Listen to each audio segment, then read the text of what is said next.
I am from first batch of IIT Jodhpur. It was kind of startup. When we went there was nothing. By third year, I decided that I also want to start a company. Like this is something that excites me. And audio was this something that we connected very naturally. But when I consuming audio, mostly I am commuting or doing exercise in the morning. Or finally, we reached that one is that we need good quality content. Second, the discovery is very difficult in audio because you are mostly off the screen. So I connected the dots. So this is something that can scale in India. Like India doesn't know about podcast, what is podcast. So we did multiple iteration actually to reach what we are doing today. It took us 2 years to reach here. The first vertical that picked was personal finance. Our first customer was shopkeeper. He was working in a rice shop. In subscription side, people don't feel cheated actually. When we started monetization on that content, we failed actually. Then we switched to non-fiction side. But if you see the long form premium content, the value add is very different. And in audio side, actually, we were the first company who were giving this kind of value. What happened in 2022 actually, we started using generative AI heavily in the company. We started it for marketing, but then we started using for content also. For users, what matters is content. Like at the end, they want good content. Like, how did you latch on to audio content way before it was even a global range?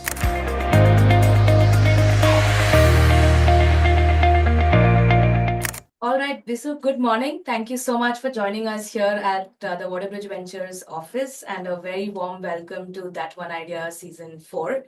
We're doing the best of content, so couldn't be happier to host you and hear the Kuku backstory. Thanks for inviting me. I'd like to start all the way from the beginning. Born and raised in Rajasthan, IIT Jodhpur, met your co-founders there as well. Yes. And a 2x entrepreneur. Would love to start with your childhood and just growing up, school, college, and who or what really were your major influences. So I am from Rajasthan, from a small village in Sikar. Sikar is district nearby Jaipur. And most of the education happened in the village actually. Till 10th class I was in village. And we used to speak Marwari. We don't speak Hindi in that part.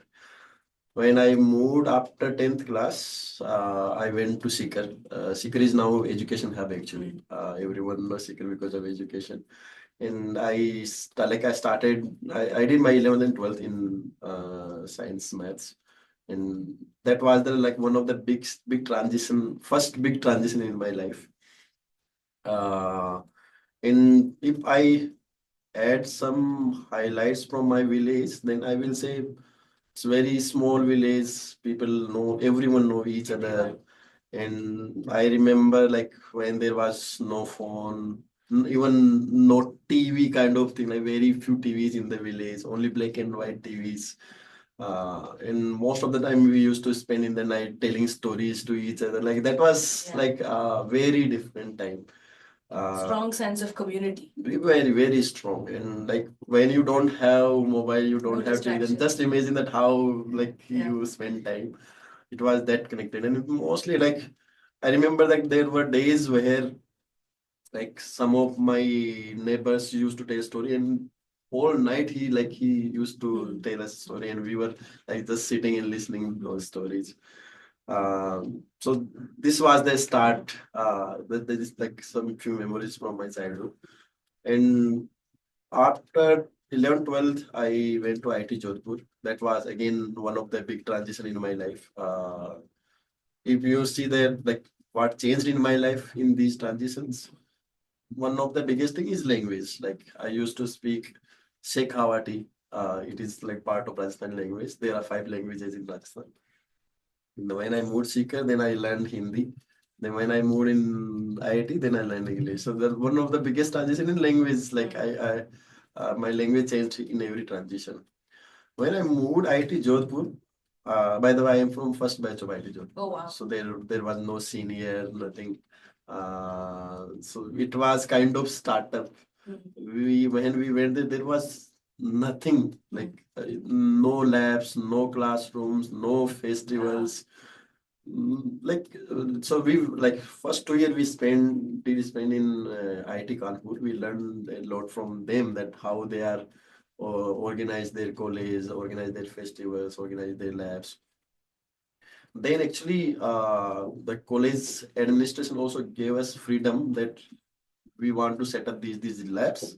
You have to order all the things and you have to set up. You will learn in the process. You have to set up all the festivals also, like cultural festivals, sports festivals, you name it. Like we like from zero, like we the name is also. So are those still names there even today? Yeah. Yes. Like it is. It was. I will say that was first major 0 to 1 journey. This is Setting up kind the of culture of the startup. campus. This is kind of startups. And at the same time, I got this was from 2008 to 12. At the same time, we got Flipkart also in India and all these startups. That was a good way for startups in India. And they were also from IIT. So we used to consume their stories. And at the same time, we also adopted Facebook in India. Actually, I remember like 2009 or 10, I onboarded on Facebook from Orkut to Facebook. So that was also transition. And every time when I used to new software, like started using new software, I used to like consume the story also behind it, like who created it, how they created it, how big is it. So that was a very interesting time. And I think by third year, I decided that I also want to start a company. Like this is something that excites me. And it gives me thrill. Like I know that there is very high risk, but what is the biggest negative part? I can do job after some time. And I had education loan also, but somehow I decided that I will do startup. So just after college, I started a company in Jodhpur. It was a education company, and college also supported us. Like they incubate, they gave us some. So you were also the space. first entrepreneur From IIT from Jodhpur, IIT yes. Jodhpur. It was quite tough because I had no one to guide me because there was no senior, no community in Jodhpur. I can't meet to anybody else to learn. I used to consume things from internet. Uh, and I worked for 3 years for that startup in Jodhpur only. We scaled it a bit, like we used to get at highest peak we used to get around 15 to 20 lakh revenue. That was the highest per month revenue. We like that was kind of bootstrap company now. Still very good scale, by the way. I Almost don't 13, 14 years later, yeah. But like after 3 years, I started getting the feeling that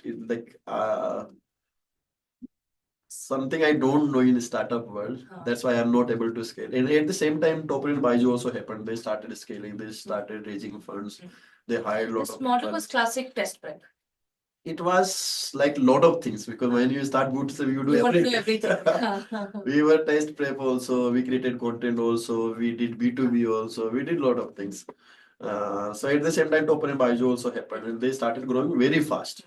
Then I compared myself that something is missing in my life. I should learn more about startups. Then I will start my next company after some time.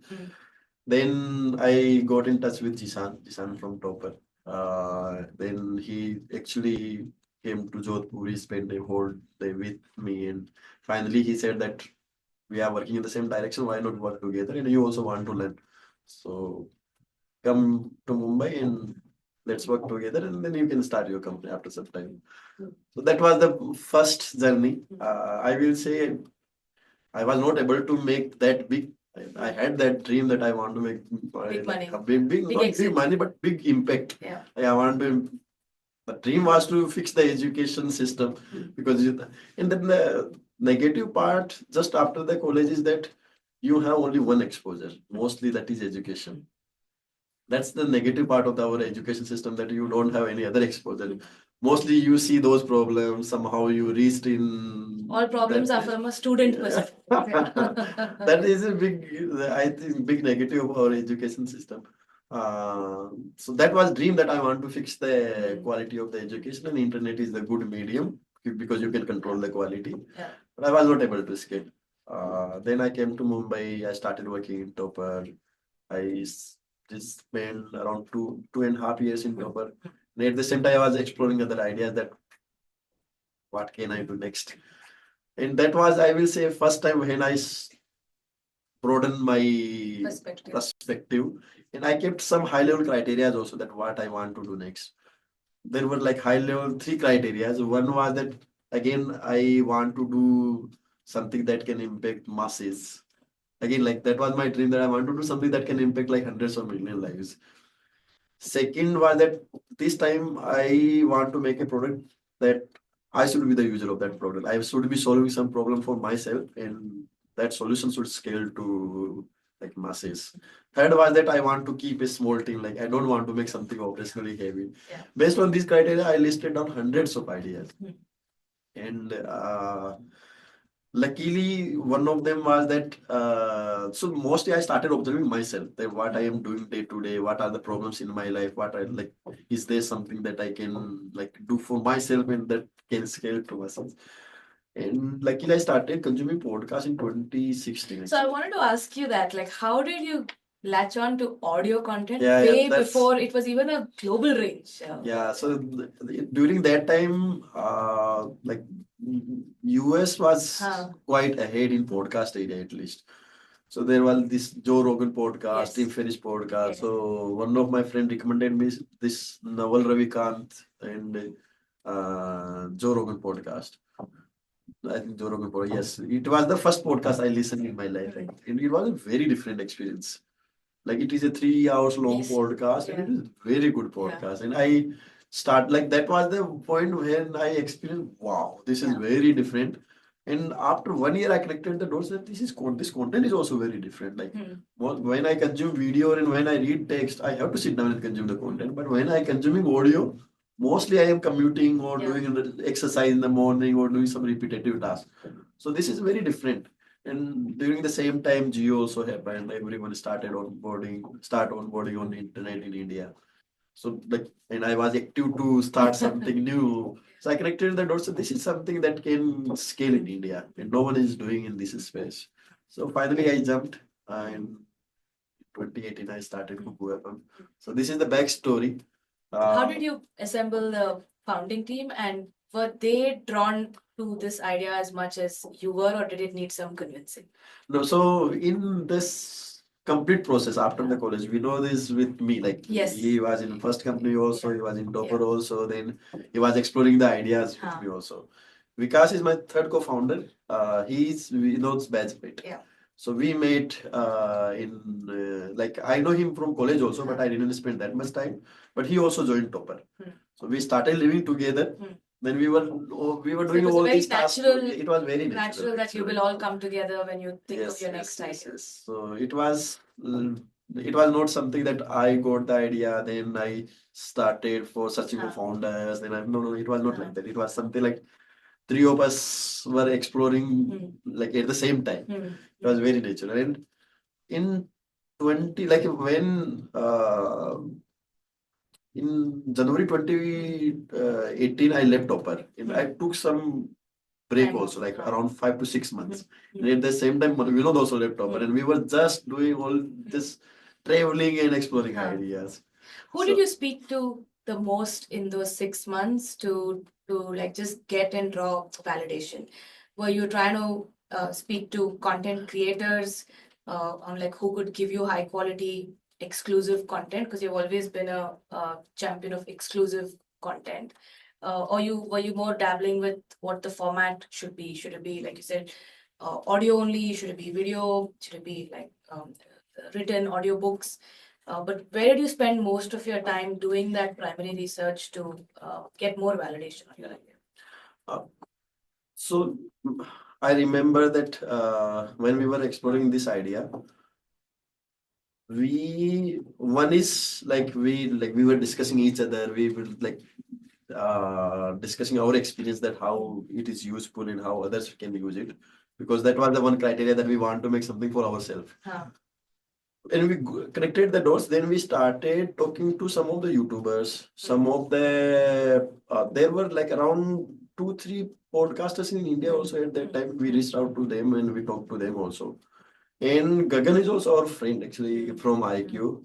We used to spend time with him also. And we started discussing with him also that we are thinking in this direction. And we discussed 3-4 ideas with him. When we got very excited, then we used to tell him that this is something that we are thinking. He used to give his perspective from investor point of view. Then when we met creators and we met some of the users who using or YouTube to consume audio. Like they have content on YouTube, but they don't have audio experience. So they mostly like hacking YouTube to consume the audio. So we started talking to them also. So like overall, it was, I will say, even that time we were thinking about the podcast, more about podcast actually. It is not today's product. It is like, I will say, it changed completely from that And original you were idea to thinking today. live podcast. Not live podcast, recorded podcast. It was more heavy in that direction. And long format, like In long 2-3 format, hours in long podcast. format, because we used to consume podcast. Yes, It was actually in raw format. It was that idea. Yes. But now it changed completely. When we started Kuku FM, we started with podcast platform. But after 3-4 months, we realized that no, it is not working. No one is consuming. And podcast is very like, I will say top 1-2% population know this term, and they consume podcast on YouTube. Rest, like India, doesn't know about podcast. What is podcast? So we did multiple iteration actually to reach what we are doing today. It took us 2 years to reach here. But you persisted and stayed true to audio always, right? Like Audio. even in that first, Yes, even though yes. you moved forward and pivoted away from podcasting, you stayed true to audio. So what gave you confidence back in 2018-19 that audio as a format will scale and grow? So our original thesis was that India is very recent in internet. So we have a lot of content in English language, but in premium side, we like this like in Hindi, Tamil, Telugu, we don't have that much premium content. So that was high level thesis to like how users see the content. They don't have that much premium content. In social side, they have infinite content on YouTube, on Facebook, on Instagram, on Twitter. They have infinite content. But on the premium side, long form premium side, they don't have that much content. And audio was this something that we connected very naturally that they have zero content in this vertical. They have some content in video side, some content in text side, but they have zero content in audio side. So we should crack in this space. And like when we started working, we also connected that video is very expensive to create. In text, like people are already consuming, there are books, but audio is something that is very cheap, like very cost effective. Like it will not take that much resource, and you can do multiple iterations very fast.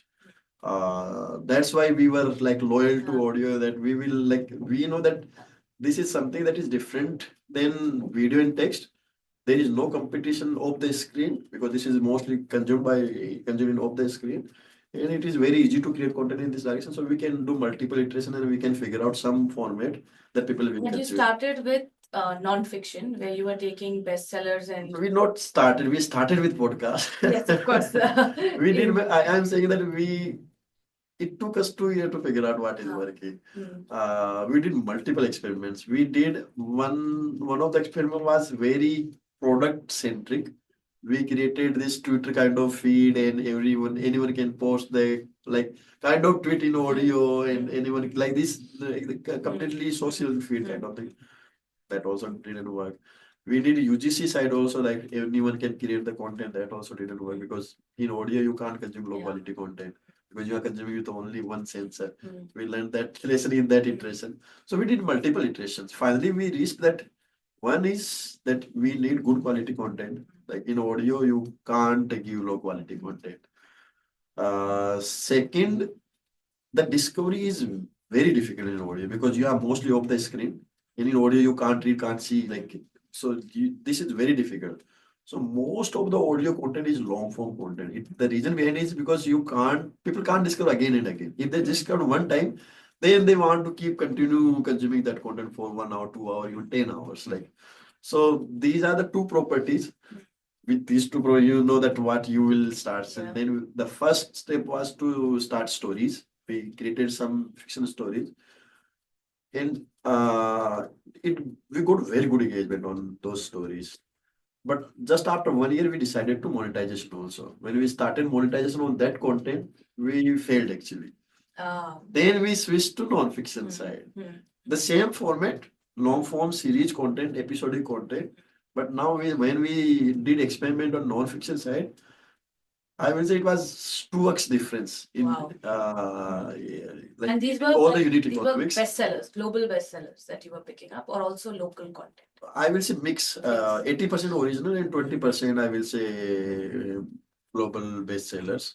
So we cracked that machinery that how to create non-fiction content, but you can't acquire licenses because for it this, is already taken by Audible and all these players.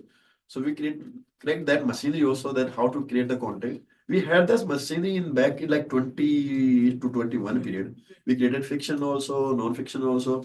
But our first monetization success was in non-fiction. And then we started doubling down in that space. How did you decide what topics to pick on? I will say it was more through iterations than through our gut calls. Initially, we thought that like fiction will work, but when we did monetization, then the first vertical that picked was personal finance. So we created like big library in personal finance space. The second vertical was mostly the history and biographies, businessman biographies. So we created a lot of biographies and a lot of history content. Then third is more about self-help, like how you can improve in this space, how can you improve, like more kind of self-help. So these are the verticals like we slowly added on the platform. In first 2 year in monetization journey, we started monetization in 21, and then till 2023, we were doubling down only in non-fiction side for monetization. We had fiction also, 30% library was fiction, but 70% was non-fiction. And we added around major 5 verticals in non-fiction side. We cracked 5, that how to acquire users and how to engage them on the platform. So that was our early journey in monetization side actually. On monetization, again, you've been a very vocal advocate of founders needing to monetize early and not constantly, trying to spend on advertising and CAC especially. What led you to, you spoke about your first failure in monetization, but what made you persist with monetizing early and persisting with various formats of monetization till people were willing to pay? You have really busted that myth of Indian consumers will not pay. So it was a difficult goal actually for us also. So when we started 2018, it was a content company. And at that time, mostly these, like in content space was Share Chat, Daily Hand, Eugene Shorts. And all of them were playing in DAO Mao game. And we also kind of influenced by DAO Mao game. But being, I will say one factor is second time founder. And third, I will say that we were not able to get engagement as equal to social media. These were the 2 factors I will say that pushed us for monetization. First was that if you want to make a business, you have to earn some money, and it was 21 actually. At that time, it was funding was at peak. Everyone was getting so much down and so much funding at that time. But we decided opposite, that we want to do monetization because at the end, this is something that matters. And second was actually engagement also. Like most of our at that time investors used to compare us with social media companies, and social media companies have very high retention, very different retention. And we, like, compared to them, I will say we were 1/3 in retention side. But if you see the long form premium content, the value add is very different. Like after watching 1 hour Netflix content or like spending like 3 hour on I will say reels on Instagram or somewhere, the value add is very different. And in audio side, actually, we were the first company who were giving this kind of value. So when we were talking to users, so like we have this habit talk to users from day one. We had this call button, users used to call us, and we used to ask a lot of questions to them. So most of the companies, what they do, that they get numbers from the database and then they call the users and they do the user research. They ask the question. Most of the time that doesn't work because people are not interested in giving you feedback. After 10 numbers, I will say 5 will not pick up. 3 will say that call me after some time. 2 will. So for you, it was inbound. Users we have used a choice to get the inbound call. you. Everyone in the companies used to get the inbound call. We had a set of questionnaires that where are you from, how many people in your So anyone in the company could capture this yes, user yes. feedback. You know, what kind of platforms you use, Mhm. what kind of content platforms you use, where did you pay it first time? Do you using e-commerce to buy Mhm. online? Do you have any subscription for Hotstar, Netflix, any of these platforms? And we are giving this content free. Will you pay for this content? So like we got a lot of data, and surprisingly in that data, 80% users used to say yes. But we know that this is biased data because we are asking that will you pay or not. So we were not that confident, but somehow when you talk to the users, then you get a sense that some of them are not lying that much. Like, okay, it might not be 80%, but it is But there is not some willingness to pay. some willingness to pay. So with this data, we got the confidence that we can monetize and users will pay for this content. And we are the only player in regional language for premium content. So it might be a good opportunity to start first in the market. So overall, finally we decided that let's go in the monetization side. So in January 21, we launched extra monetization. And from the user behavior side, anything that surprised you about how these regional, like vernacular content users consume and absorb content? From your own original hypothesis as a founder to what you actually saw playing out in those first 2 to 3 years, I would say. I will say uh, one there are few differences how this like metro city people consume the content and how these vernacular population consume the content. Uh, One is like in like first few users in Hindi side, we talk to all of them, like kind of all of them that how, like why did you buy subscription on Kuku FM? So one of them is that there are a lot of shopkeepers and they want somehow like they want to also grow in their life. Like India is a like aspirational country, and you will find this aspiration more higher in tier two and beyond cities than like metro cities. Somehow, like you when you talk to them, you will realize it. So, like our first customer was shopkeeper. He was working in a rice shop, and it was his uncle's shop, and he's young actually, 22 year 23. At that time, he was 22 to 23. And he said that I'm working in my uncle's shop, but I want to do like this is start like it is start of career of my life, but I want to make a very big business in my life. And I am busy like from morning 8 o'clock to like 9 or 10 o'clock. And audio is something that is something that adds like direct value to me. So these and he used to consume actually Bhagavad Gita kind of content. And he used to get learning from Bhagavad Gita. Wow. So this is very different. Like we go to non-fiction and somebody recommended us that how to start business to do that. But they relate. So I was going to ask you whether he was looking for like how to scale and grow a business or tips in personal finance. But it was Bhagavad Gita. Yeah, he did Bhagavad Gita. We had a content that like learning from Bhagavad Gita, like how you can use these learnings in your workspace, in your business, in your family, like in your day-to-day relationships. So we had it that content. It is very hit content. It was very hit content. Like so you can see that how it is like big difference between how we consume content and how they consume the content. And so this was in Hindi belt.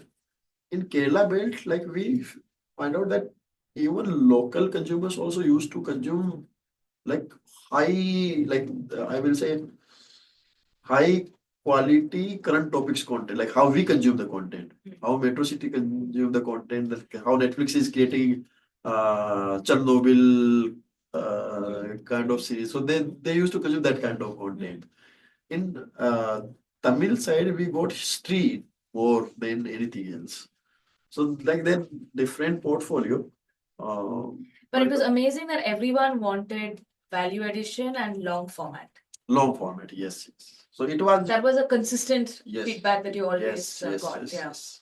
It was very clear that when they got a content that I want to listen this kind of content, they want to consume very like long form content and quality content. It was always like that. Interesting. So when you finally started with monetization, you chose subscriptions.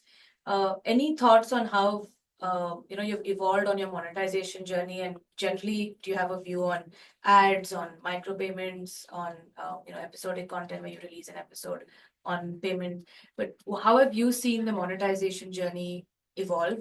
And is subscriptions been like the main source for you, or do you think in India, consumer tech today, the reality is that you will need like 3-4 different formats to monetize? So in monetization side, actually, we did multiple experiments. Like we were never settled that this is the only thing that will work in India side. We started with subscription business, and we started with a very low ticket size. We used to sell around 250 rupees per year plan initially, and like it was consistent till 2 years. We did multiple experiments in that journey. Uh, we did this microtransaction thing also, that you can actually buy episodes, so you don't need to pay for like 1 month. You can just pay for episodes also. You can pay for complete content also. We did advertisement thing also, that how this pan out. But our learning, like in all the experiments, is that somehow user, like there are two things. Like we got the same ARPU, same CAC in microtransaction, and same ARPU, same CAC in subscription side. Wow. But we decided that we will be subscription based. In subscription side, people don't feel cheated actually. They gave you like today we are charging around 99 rupees per month. So the price value prop they feel is But they know that they can consume like unlimited content unlimited for a fixed content price. for like a complete month. For microtransaction, actually, like you charge 9 rupees, 19 rupees, 99 rupees, even 599 rupees, and per episode there is a fixed price. On average, you are getting the same price equal to subscription. But it is happening because there are some power users. There are like 2% users are like so like in power so extreme that they are end up paying around 10,000 rupees within 6 months. But these users, when you talk to these users, now they are very frustrated. Like mostly they will say that I like your platform, I like this content, I got hooked to this content, I want to complete this content, but after this I will not touch your platform. Like at the end they know that how much they have spent. Yeah. So is it necessary to educate such users that they're better off shifting to subscription from micropayments? yes, like at the end you have, if you are thinking long term, Yeah. then you need these users. Yes. Yeah. And you need these power users Yes. actually. They will compound. Yeah. Your low users will not Yeah. compound. And if your monetization model is like that, after 5-6 months you are pushing them to go out, then you are not compounding actually. Yeah. If you are thinking long term, then the subscription based model is always Totally better. sustainable model. So today we have both of the models actually. If some of the users don't trust us that why I am giving them 99 rupees, I want to first pay 19 rupees or 9 rupees, then I want to test the content. Some of them do it. But after 1 month, they realize that I ended up paying 1,000 rupees to these guys. So let's buy the subscription. So this is the difference actually. So finally, we have decided that we will be in subscription side. We will be like kind of hybrid model. Yeah. Because in India, microtransaction is a big thing. Some of the people have trust issue that I heard this first time. My friend recommended this, but I want to first test this content. Yeah. So I want to buy only one piece of this content, or I want to buy only 10 episodes. After some time, I know that most of the users move to subscription-based model. Very, very interesting. And today, of course, you've moved well beyond just an audio platform, and you're like a house of apps across multiple apps, multiple content strategies as well. How did you decide on this expansion strategy? And it's difficult to pick and choose whether you want to go like vertical content first, or again, format, be short form, long form, videos, audio. But what steps did you take, and what was the backstory to the House of Apps approach? So, like I added in the early discussion that we started in audio because one of the reasons that you can do multiple experiment, because it is very low resource consuming content format, and video is very high resource consuming format. text is below audio, but text is very niche in India. Actually, very few people read in India. What happened in 2022? Actually, we started using generative AI heavily in the company. We started it for marketing, but then we started using for content also. We started like today more than 80% stuff Wow. happens through generative AI. Name it, like Yeah. thinking about title also, that what should be the title, then what should be the plot, how we get the script, then taking it to audio, then all the visual assets, thumbnail, notification, marketing assets. Even we put videos on the episodes now, like these AI generated videos. In last 2 years, we also figured out that the fear of the content cost in video is also now gone. And we cracked this machinery to find out the best stories, because at the end for user, what matters is the content. If I narrow it down, then what matters is the story. It doesn't matter for him that he is consuming audio or he's consuming The video. best content should always traverse format. If you figured out this machinery, and if it is easy to go in other content formats, then it is you should do it. So actually, our underlying vision that we want to tell the stories wala is still there. We created this machinery to create best stories. Now we are adding more formats, more mediums to tell the stories. We have the largest audio platform, Kuku FM. Now, out of these stories, we created Kuku TV also. You will see the kind, like it is completely fiction, but 90% same kind of content, but it is in the video. And after launching this platform, we talked to some users also. And we find out that majority of the population actually also reject audio just by the name of the audio. Like in their mind, it is like I don't want to consume audio. Like I tried it once in my life, but I can't consume it. Only 20% population say that okay, I want it fits in my life. I want to consume it. That's a reality. But 80% people welcome video. Okay, I will. Visual is easier to sell. I will give it try. So I will say that it is now cost effective. We have kind of same margin. We have this storytelling machinery. We have to take the same stories to video now. And with this, we increase the time also. Now they know that they want to consume this, but it was in audio. I was not able to consume, but now it is in video. Same content, any format you want. Now we have fixed that we will be always mobile first premium content. We don't want to go on TV and all this today. We want to be mobile first. So we decided that it will be vertical side. And in China and US, there are some places they have proved also that this machinery works actually. In China, it is a very big industry now. So we also decided. Engagement time switch when you moved from audio long format to video? Audio is still higher. In audio side, on average. More high intent users. I will say in audio, you just spend more than 100 minutes every day when they consume the content. In video side, it is still around 60 minutes. But it is increasing as we are adding the more content on the platform. And do they switch between books or videos on the video side, but the completion rates are higher in audio? Because there is an intent and an interest and an engagement. No. So this is very interesting somehow. Today we have only 5% overlap. And now we will push users that you can consume other content also. We have the same subscription. If you bought audio platform, then it is free video also in other platforms also. So now we will push, but organically it is only 5% overlap. Wow. And I think it will not go beyond 20%. Like 20 is extreme side. I can't see that beyond 20% there will be over there. Because people are loyal to formats. And the way it's very personal, the way I want to consume content. Yes. Do you want to tell us a little about your newly launched Bhakti app? So actually, we are a content platform. In Kuku FM, we have a lot of content. We have 20 genres today. Wow. And around 8 genres in non-fiction side, 12 genres in fiction side. So we decided that let's put some of the genres as a separate app. So we launched one app, Udan, for self-help content.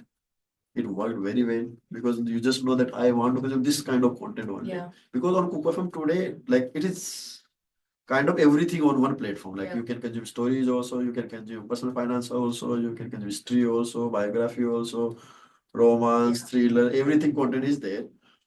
But if you somehow, when we launched the separate app, the communication became very easy. And user also started recalling it very like that it is the same content. It is not different content. It is the same content. Just a dedicated app. So yes, it is a dedicated app. For self-help content, there is a Udan app.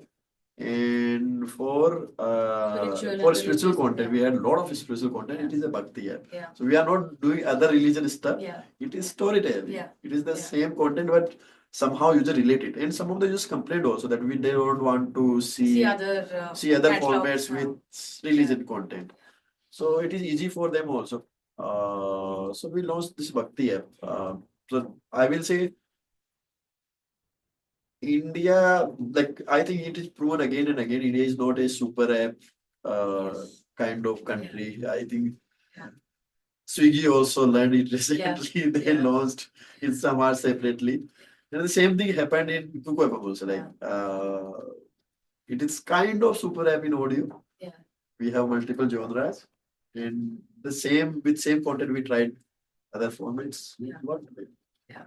I also want to move on that exclusive content and a little bit on the creator side and the supply side, because this journey must have also been hard in getting original IP and original exclusive, like content, platform exclusive content. How did you really scale out high quality premium content? So in our journey, we have learned this again and again. So like I am from IIT, my co-founders are also IIT. We have a team, most of them are IIT, IIM, and like very smart guys. Somehow there is always bias that you want to make product company. So you spend a lot of thing on the tech product side. But again, it proved that for users, what matters is content. Like at the end, they want good content. And if you see the journey of other platforms like Netflix, if you go like 10, 15 years back, then they used to create like I will say around $1 billion content. Today they are creating $20 billion content. They also know that what matters for the user.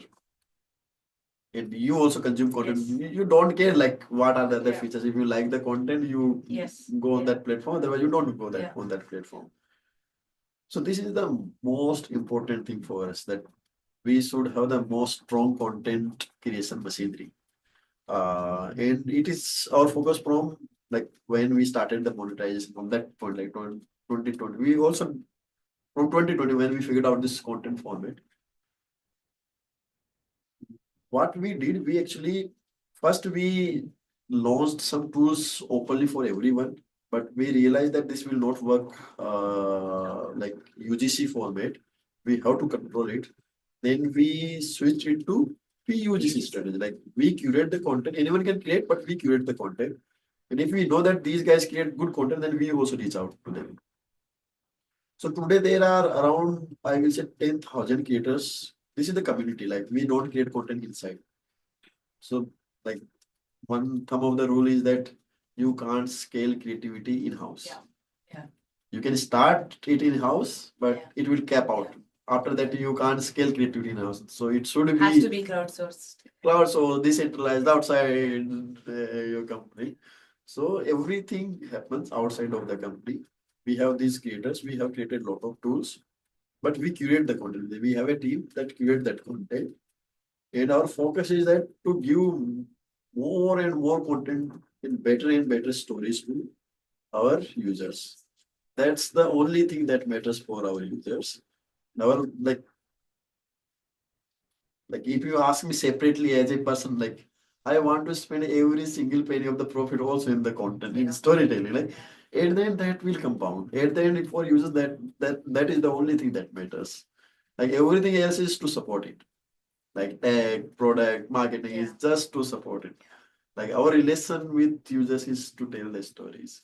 So like this is the most important function in the company, like most focused thing. Mhm. Most of the resources goes to this side. Tell us a little bit about what Kuku FM is from the inside. What is org building, team building, culture for you as a founder? Which is very interesting question actually. I will say I have done multiple iterations here also.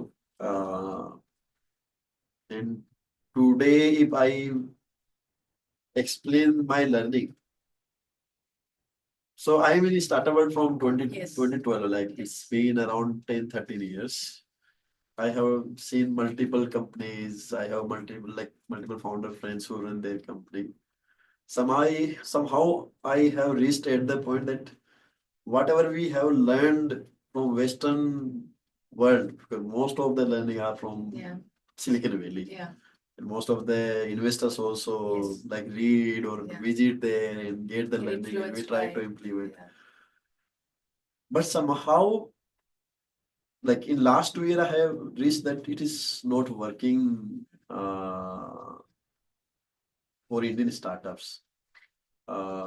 That fancy culture that you have to keep like completely open culture, no hierarchy,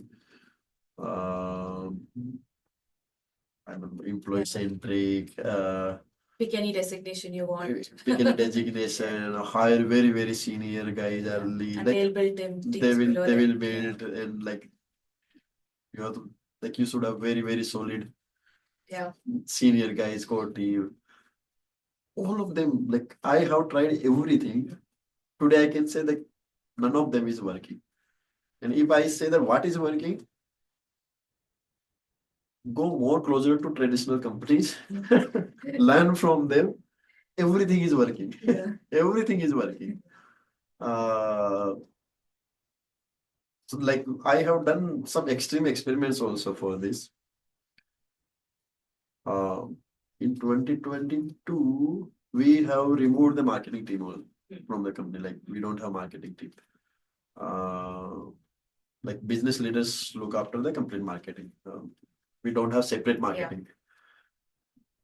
Like from other startups, other company, from Silicon company, what you will learn? Like you, there is like founders, then there is a core team, then there is a product function, then marketing function, then content function, like all this like tech function, analytics function. But somehow, like what I learned that some of these functions become blocker in your journey because you hire most of this smart guy on that function. Yeah. Business wants to get executed something, and the real execution is happening from 3, 4 layer. More below. time goes in stakeholder management and Yes. internal stakeholder alignment I think than these actual learnings are either from very big companies or somehow I will say from Google and Facebook from early journeys because most of the things happen through product managers. They used to lead, they used to focus on DAO and MAU. But if you are focusing on monetization in India or you want to grow faster, then these things are not working. So today we have very small team. We have 150 people only in the company. And like today I know that the business leader is business, marketing, and product. It should be the same guy. If you are making very smart, if you are trying to separate them, then they will become the blocker, and you will just trying to manage their relationships their and all. conflicts and So I will say be more closer to traditional companies than Western companies. My learning any in companies last. that you look up to, like in terms of these traditional companies that you have drawn inspiration from for org building? I am not looking to any companies. I am doing my own experiments. I would actually say that not having a mainstream corporate job for you is actually probably been your biggest blessing because you carry no past experiences and biases, positive or negative, on how work culture should be defined. Yeah. Yes. Yeah. So recently we removed the product function also. Like Yeah. there is no product function, no marketing function. Uh, like the guy who is leading the business, Yeah. they know what content should come. Yeah. They should know what marketing should happen. They should know that what users want in product side also. Yeah. Then there is a like engineering Yeah. team. Yeah. It's so simple and let's work hard. I am pushing my team to work very hard. Like the smart work is scam actually. That's very, very interesting. And want to move to the investor side. You've obviously been, I would say, successful in building out a very good cap table for yourself. But we back first time, we're a first check institutional VC. So for young founders looking to raise their first round of capital, what advice would you give them in terms of who to partner, how to seek out your first VC partner? Hmm. I think there are two, three things. One is if you want to start, like pick any vertical, Yeah. you should focus on like when you start, like most of the time you don't have network, and most of the time you don't have the expertise of that vertical. Uh, you need someone who have worked in that vertical already. So I will say that if you are going in content, then go to the investor who have already worked in the content side. I'm not saying that that investor will add the value, but Yeah. their network will add the value. Yeah. Because like you will They will have reach in they that have the space. reach and Yeah. that adds a lot of value actually. Second, I will say that uh,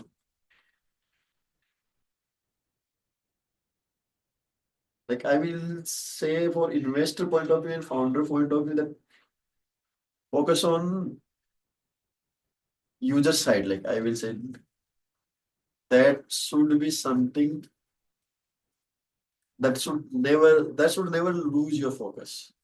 And I have seen lot of even in my journey, even other founders' journey, they get lot of things in the plate over the time, and they lose the focus from the user connection. Mm.